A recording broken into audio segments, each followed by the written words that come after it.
Hello friends, welcome to Kashif study IQ. स्वागत है आप सभी का आपके अपने study channel Kashif study IQ पर। So friends, in this video we are going to cover the current affairs discussion of 1st of May 2020. So friends, if you really like our channel, please subscribe it, like it and further share it.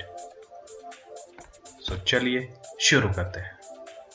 Our first topic is Grid 220 report. Over 5 million displaced in India in 2019. ठीक है, तो grid ने अपने 2020 की एक report दी है जिसमें कि उसने बोला है कि 5 मिलियन जो लोग हैं वो डिस्प्लेस हुए हैं इंडिया में 2019 के दौरान।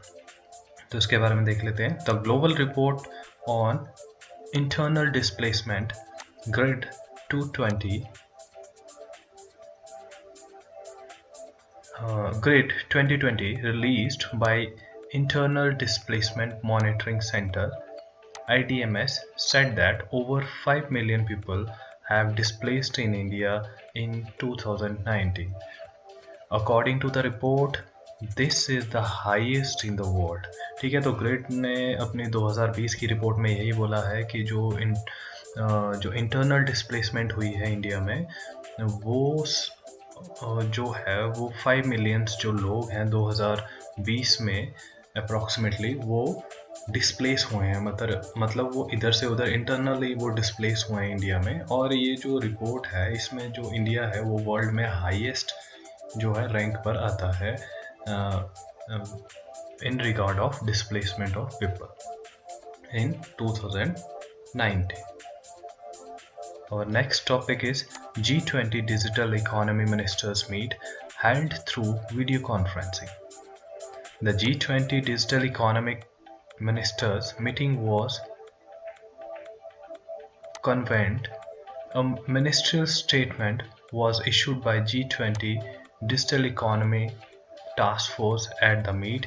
India was represented by the Union Minister Ravi Shankar Prasad.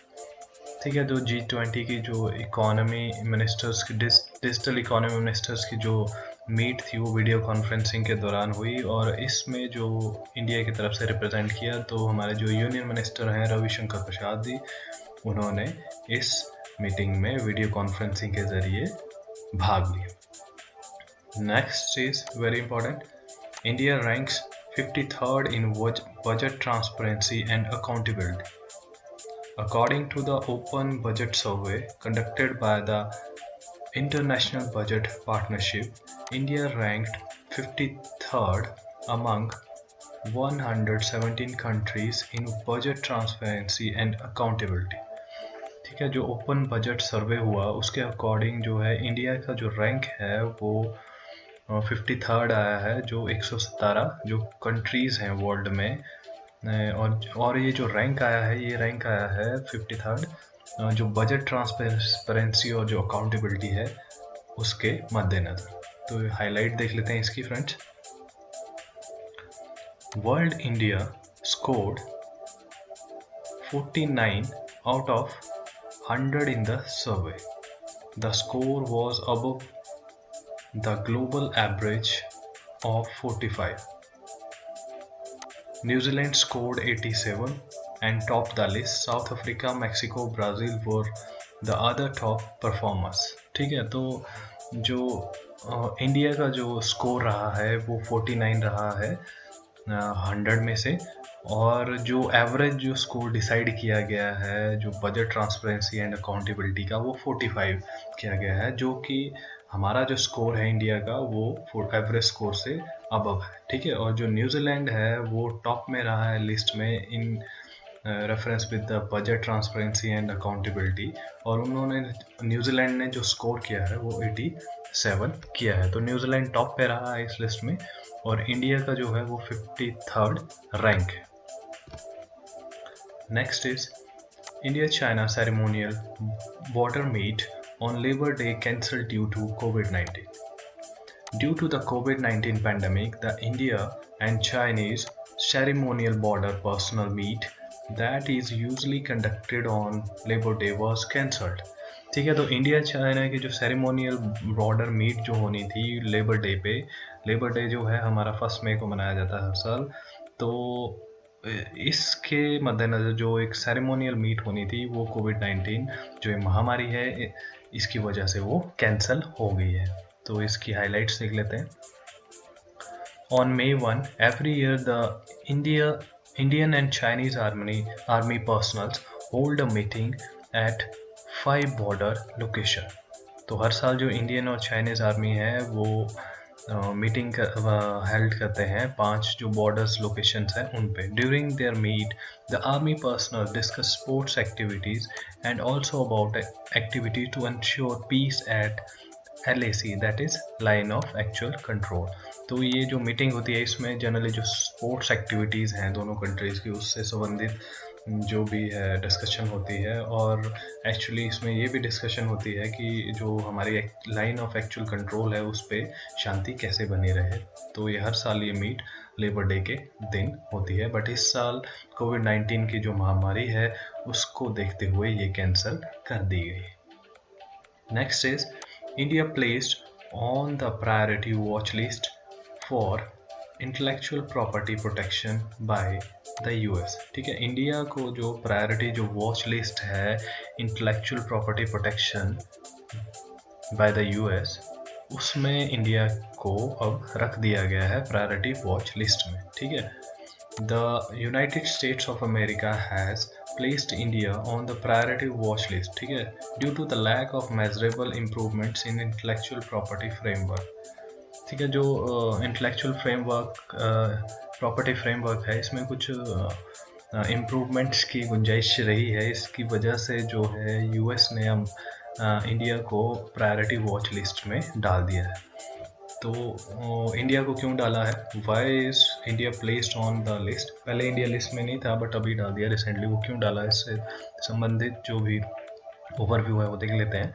According to the US, the IP challenges in the India make it difficult for the US businessmen to receive, maintain and enforce patent in the country.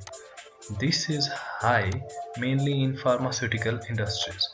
The US also complains that the India has restricted transparency in state-issued pharmaceutical manufacturing licence. ठीक है, तो India को इसलिए डाला गया क्योंकि जो US का मानना है कि जो बिजनेसमैन हैं US के उनको पेटेंट जो है उनकी जो चीज़ों से संबंधित उनको रिसीव करना, मेंटेन करना और एनफोर्स जो पेटेंट्स हैं उनको उनसे संबंधित जो डिफ़िकल्टीज़ है वो फेस करनी पड़ती है इंडिया में। इससे अतिरिक्त जो US को डिफ़िकल्टी हुई वो फार्मास्यूटिकल इंडस्ट्रीज़ में होती है, क्योंकि जो इंडिया ने अपने फार्मास्यूटिकल जो सेक्टर है उसमें ट्रांसपेरेंसी है वो ज़्यादा नहीं रखी है। इसकी वजह से जो है US ने इंडिया को प्रायोरिटी वॉच लिस्ट में डाल दिया है। ठीक है, अभी हाल ही में जब US ने इंडिया से हाइड्रोक्सीक्लोरोक्विन मांगी थी तो पहले इंडिया ने मना कर दिया था देने से, क्योंकि इंडिया में पहले अपने जो लोगों के लिए है जो उसकी जो सफिशिएंट सप्लाई है वो इंश्योर करी थी, बट बाद में इंडिया ने वो हाइड्रोक्सीक्लोरोक्विन वो अमेरिका को देने का फैसला लिया था। शायद इसी वजह से जो है अमेरिका ने इंडिया को प्रायोरिटी वॉच लिस्ट में डाल दिया। Next is GI tag to Manipur black rice, Gorakhpur terracotta and Kovilpatti Kadalai मिठाई।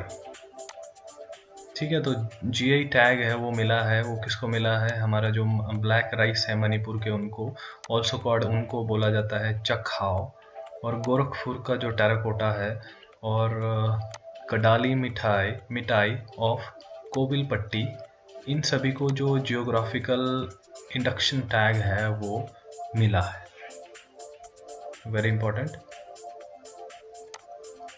Next is Hezbollah classified as terrorist organization by Germany। Germany ने जो हिजबुल्ला है उसको टेररिस्ट ऑर्गेनाइजेशन है वो घोषित कर दिया है।